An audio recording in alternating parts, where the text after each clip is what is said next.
It's good to see all of you here. I have one question. Can you hear me at the rear? Yes. And at the flanks? Yes. Okay, good. Thank you all for coming today. Again, my name is Mark Robinson. And this is what we're going to talk about. You being a smarter consumer when you're shopping for financial services. Now, when we go into the marketplace, shopping for stuff, academics, economists and other wonks refer to us as consumers. And we also go by other names: home buyer, car buyer, shopper. All depends on what consumer hat we have on. Now, as consumers, we're also movers and shakers because based on our demand or our lack of demand for particular products and services, we can drive the price up or down. And we're always shaking up the marketplace also with our fickleness, as well as with our insatiable appetite for newer and better and different stuff to consume. Now, most of us, outside of dancing and perhaps solving mathematical equations, we think we're pretty good consumers. And we've got a good nose for sniffing out quality from lower quality, fair pricing from, well, maybe getting taken. Now, what do smart consumers strive for? Finding value and finding quality, as well as getting a good deal.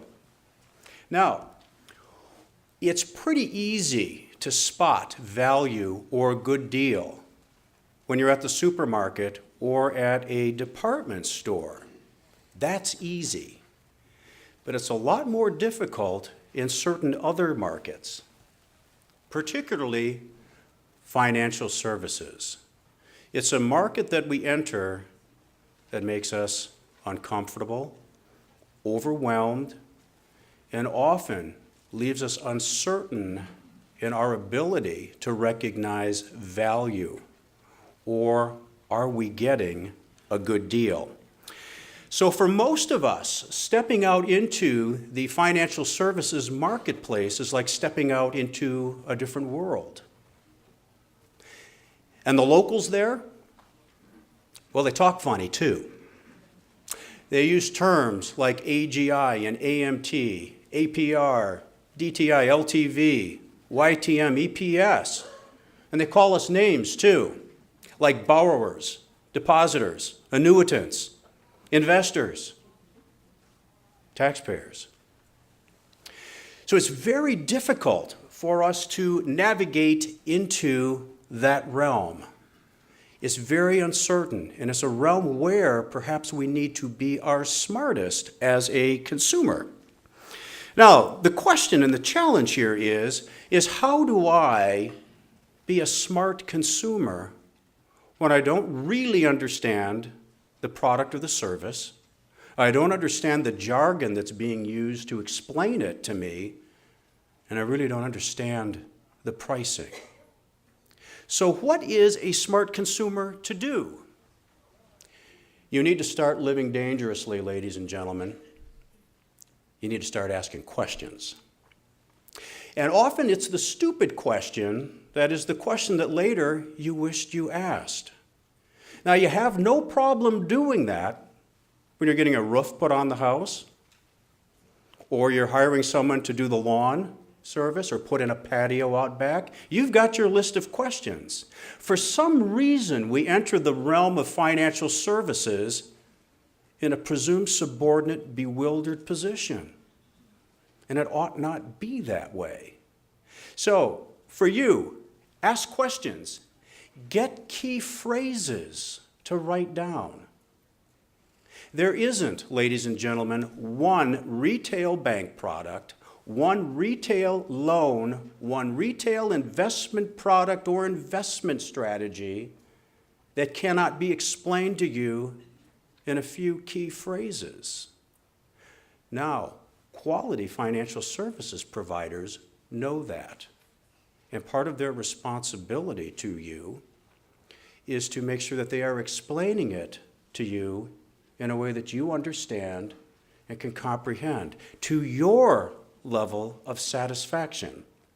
So make sure that you understand what is being explained to you, because if you don't, it creates that uneasiness that we've all experienced of not knowing and knowing we don't know and not having that control that you need to be as a consumer. As you are supreme in most other realms of shopping, you need to be informed, aware, and in control.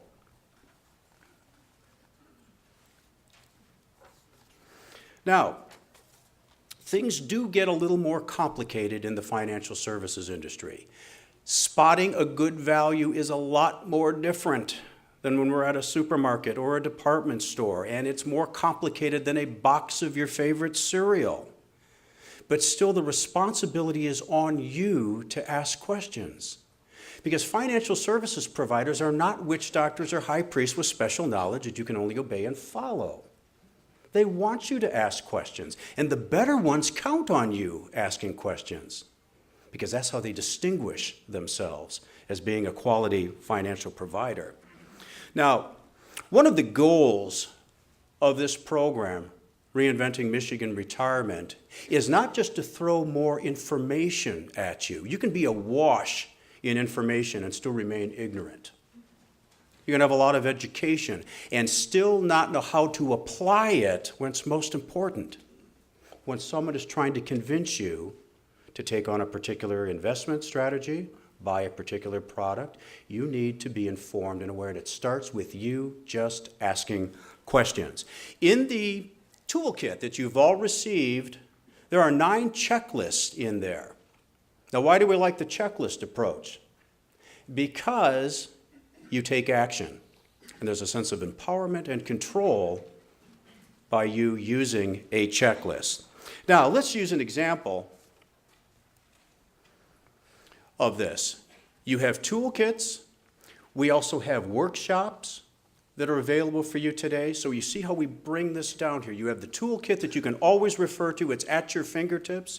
We have workshops that are being presented today on multiple topics that are a whole range of very interesting programs. And for those of you that have signed up for one-on-one presentations, those are available to you also with some of the best people in the industry presenting those to you today. Now, let's talk about quality financial services providers. Now, they're out there, and they distinguish themselves by providing you with the utmost of professionalism, the utmost of services, and quality products also. And they want you to ask questions. And if you're not getting that, do another thing that consumers do. You vote with your feet and go to someone else, because in your community, there are many financial services providers that are willing to engage you and would esteem it a privilege to handle your money and have a relationship that is built upon openness, accountability, and fair play. Now, we can call that all sorts of legal things, but what do you call it? Just treat me right. Okay, and that's what you should be expecting as a consumer. Now, when we get to, let's look at this with the consumers dealing with a financial advisor. Because when you're in financial services and you have a brokerage account, ultimately, that broker is going to recommend investments for you. Now, these 4 points here have you in complete control. And it's very simple. What's the purpose of the investment? Is it appropriate for me? Now, these are all things that a good advisor in the dialogue with you will explain to you. But just by answering these questions and getting the answers to these, you are in complete control. And it always comes down to, what do I own? Why do I own it? And what is it costing me? Now, as a consumer, that puts a big bow on it for you. So the checklists that are within the toolkit all function pretty much this way. Those action items that you need to be more informed, aware, and in control. And as I had mentioned earlier, one of the themes of this whole program here is to give you general information, more focused information with the workshops that are being taken place. And for those of you that are on one-on-one counseling, make sure you have your questions prepared because you have some of the best people in the industry addressing that for you. Now, there are many advisors and bankers and CPAs that recognize the value of their relationship to you. And it goes almost like this. You have guardian, ward, trustee, beneficiary, advisor, client, and they understand almost the social imperative of making sure that when you interface with these people, that they are working in your best interest. How do you help? Ask questions. Thank you all so much.